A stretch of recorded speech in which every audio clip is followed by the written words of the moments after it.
तो इसमें आपने एक तो प्रेडिकेट्स राइट करने हैं to find the area of different shapes. अब वो जो डिफरेंट शेप्स हैं उनमें सर्कल का है, रेक्टेंगल का है, उसके बाद ट्रायंगल का है, क्यूब का है। ठीक है। आप असल में मैं ये टास्क क्यों आपसे करवा रहा हूँ कि आप जो है वो एक तो इसमें जो मैथमेटिकल फार्मूलाज को कैसे यूज करते हैं इसमें उसका आपको पता चलेगा। उसके लिए हिंट में अगर आप देखें तो मैंने जो फॉर्मूलाज यूज होते हैं वैसे इन सब का एरिया कैलकुलेट करने के लिए वो सारे यहाँ पे दे दिए हुए हैं। बाकी फर्दर आप इसको एक्सप्लोर कर सकते हैं, ये हिंट के तौर पे मैंने फॉर्मूलाज दिए हैं।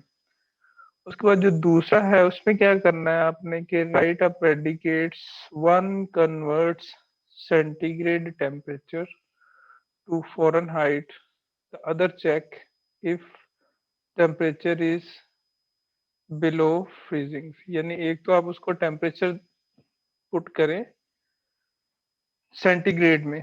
ठीक है, सेंटीग्रेड में टेम्परेचर उसको दें तो वो उसको फ़ारेनहाइट में क्या करे, कन्वर्ट कर दे। तो दूसरा वो दूसरी चीज चेक करें कि अगर टेम्परेचर बिलो फ्रीजिंग है यानी आप फ्रीजिंग पॉइंट से बिलो है तो उसको भी मैसेज शो करे कि जी टेम्परेचर बिलो फ्रीजिंग है। ठीक हो गया। अब इसमें इनमें से जो एक टास्क है वो मैं आपको करके दिखाऊंगा।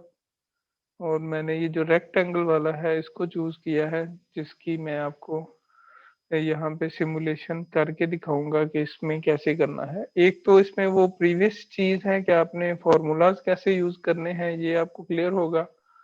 दूसरा इसमें सर ये आपका जो आज का इसमें टास्क में जो एक्टिविटी इंक्लूड है वो ये है कि आपने इंटरेक्टिव कोड करना है। यानी यूजर्स से इनपुट लेनी है रन टाइम पे और फिर यूजर को आउटपुट शो करवानी है। ठीक है। अच्छा, प्रेडिकेट लिखने का मेथड आपको पता है तो यहाँ पे मैंने एक स्टार्ट के नाम से, आप इसका नेम कोई भी लिख सकते हैं, इसमें कोई बाउंड्री नहीं है। स्टार्ट के नाम से मैंने एक प्रेडिकेट लिखा, उसका हेड यहाँ पे लिखा और नीचे उसकी जो बॉडी है उसको मैंने डिफाइन किया। जो प्रोलॉग है इसमें स्क्रीन के ऊपर कोई चीज जो आप यूजर डिफाइंड लिखना चाहें तो उसके लिए राइट का प्रेडिकेट यूज होता है और उसमें राइट का ये जो कीवर्ड आप यूज करते हैं और ब्रैकेट में फिर जो कॉलम है उनके अंदर आप जो भी स्टेटमेंट लिखेंगे वो क्या करेगा, उसको एज इट इज स्क्रीन पे प्रिंट करवा देता है। एक तो ये चीज है। जैसे ये यहाँ पे बैक स्लैश एन का मतलब है कि ये नई लाइन से आगे स्टार्ट करेगा।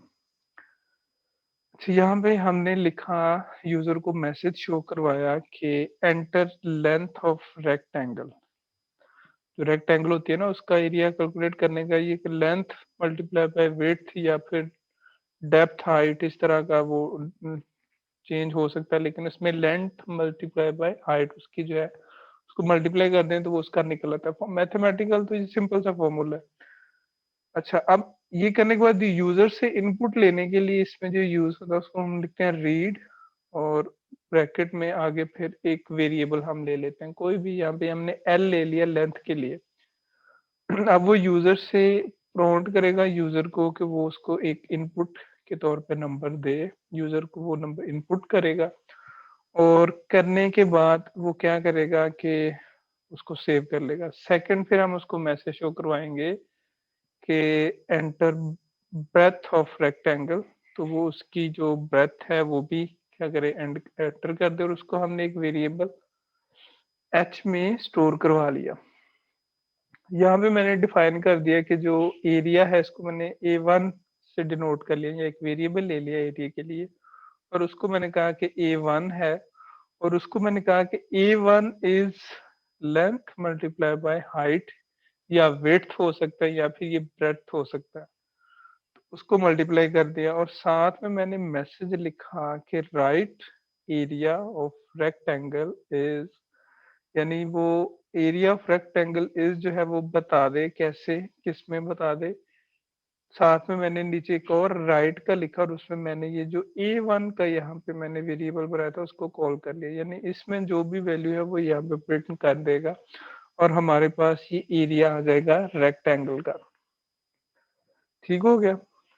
अब यहाँ पे एक चीज मैं एडिशनली ऐड करना चाहूंगा। आप में से जो स्टूडेंट ज्यादा फोकस करके इसको करना चाहें अगर, तो आप एक चॉइस दे सकते हैं यहाँ पे कि आप ये प्रोग्राम को, अब मैं यूजर से इनपुट लेने का मेथड भी आपको बता दिया, यूजर से इनपुट शो करवाने का भी मेथड आपको बता दिया।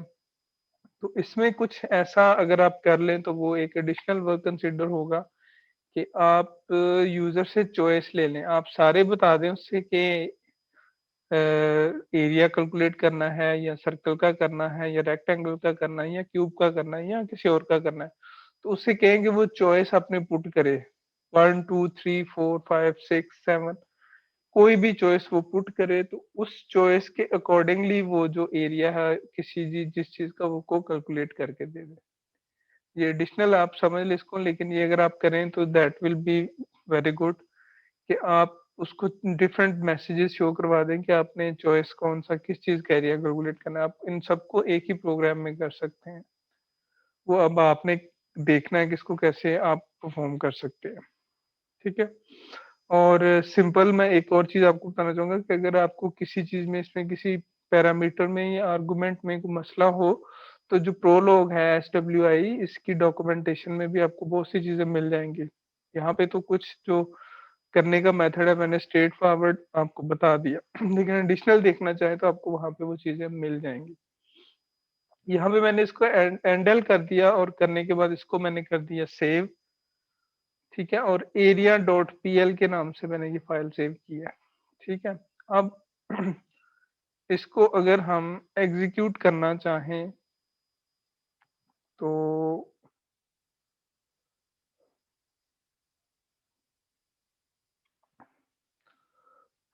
सिंपल है कि हम फाइल कंसल्ट, और यहाँ पे ये मैं एरिया के नाम से मैंने एक फाइल बनाई हुई है यहाँ पे।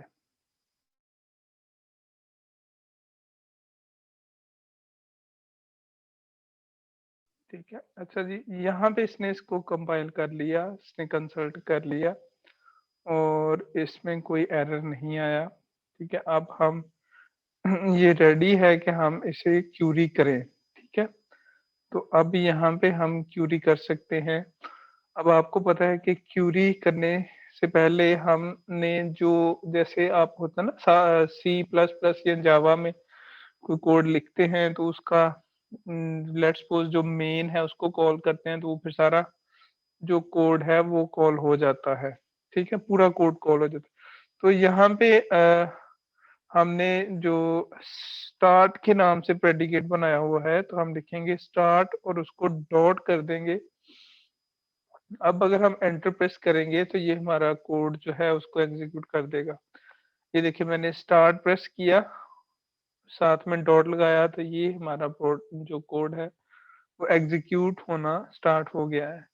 अब यहाँ पे ये मुझसे पूछ रहा है कि एंटर लेंथ ऑफ रेक्टेंगल, तो मैं लेट्स सपोज 8 एंटर करने के बाद आपको पता है कि कोई भी स्टेटमेंट एंड करने के लिए हम डॉट लगाते हैं। मैंने एंटर प्रेस कर दिया। अब ये मुझसे दोबारा से पूछ रहा है कि एंटर ब्रेथ ऑफ रेक्टेंगल, जो उसकी हाइट है या विड्थ हम कह लें उसको वो कह रहा एंटर करें, तो मैंने 10 एंटर कर दिया। ठीक है। साथ में मैंने डॉट प्रेस किया।